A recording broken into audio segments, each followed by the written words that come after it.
Well, we're cutting through the noise in tonight's Decision 2010 report. Political ads, they're all over the airwaves, including for the congressional race in South Carolina's 2nd District. Now, Democrat Rob Miller says incumbent Joe Wilson has overspent on travel, car expenses, and his own pay. But what's accurate? Joanne Merrigan is back tonight to put that ad to the truth test. Joanne? Yeah, that's right, Andrew. This race is actually a rematch between Democrat Miller and Republican Wilson. And from what we're hearing, it is the most expensive congressional race in the country, with money pouring in from the National Democratic and Republican parties. Now, Miller has been running this ad a lot. But does it pass the WSAV truth test? Take a look.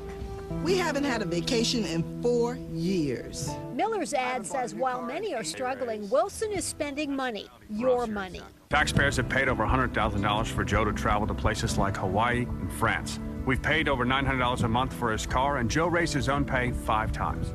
Miller's ad references an article from the state newspaper in September, which says a congressional ethics investigation of Wilson is broader than previously disclosed, that investigators are examining Wilson's foreign trips, at least 30 in the last 8 years, and his use of per diem expense money while traveling abroad. It also says Wilson's overseas travel has cost taxpayers about $100,000, including $38,000 in per diem money, and that Wilson ranks 29 among the 435 House members in travel spending, and 39 among the 734 people who have served since 1994.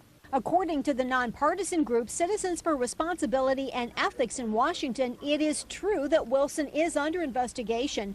The group lists Wilson as one of 19 congressmen with alleged ethics violations. Of the 19 Congress members, 9 are Republicans and 10 are Democrats. The charges in Miller's ad struck a nerve. Wilson, his team, and even his wife firing back, saying that Wilson is a member of the Armed Services Committee and that he travels to get first-hand information. For example, they say Hawaii was the first stop in a trip last year to several military installations, and that in 2004, Wilson went to France for the 60th anniversary of D-Day. The state article does say that Wilson is a more frequent traveler than nearly all of his colleagues on the Armed Services Committee, and among the panel's 25 Republican members, that Wilson has spent the most on overseas trips. And Joe raised his own pay 5 times.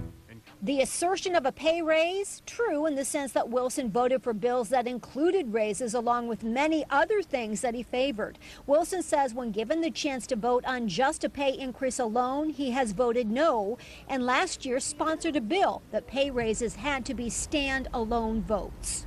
And Miller is promising in his ad to cut congressional pay by 10%. However, no congressman does that on his own. You not only need to sponsor a bill, but you have to get everyone else to vote for it.